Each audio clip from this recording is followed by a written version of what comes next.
Hey everybody, Carl here from Apt, and in this video I'm going to show you how to change the water filter in your Bosch refrigerator. The one we're using here is the Ultra Clarity Pro filter, and in this particular model the filter location is in the upper right hand corner. So the first thing you're going to want to do is find this little notch on the bottom of this plastic housing, and you're going to pull out towards yourself, and then this door will drop down, and you're going to want to make sure it's open as far as it can go to give you plenty of clearance here.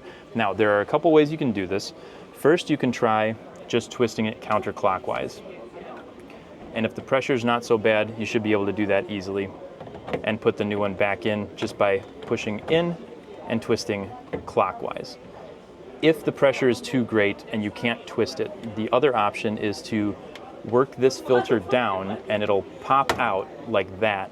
That's going to give you a little more leverage so you can actually grab hold of it and turn it clockwise, or counterclockwise, excuse me, and pull the filter away. Now when it's time to replace, you'll see these two notches here, and they match up with a couple of cutouts up here, and that's going to allow you to put it in and then just twist, and you'll see the lock on the top, the unlock on the bottom, and you'll know that it's in place, and then you simply push it back up into the corner and you'll hear it click into place just like that.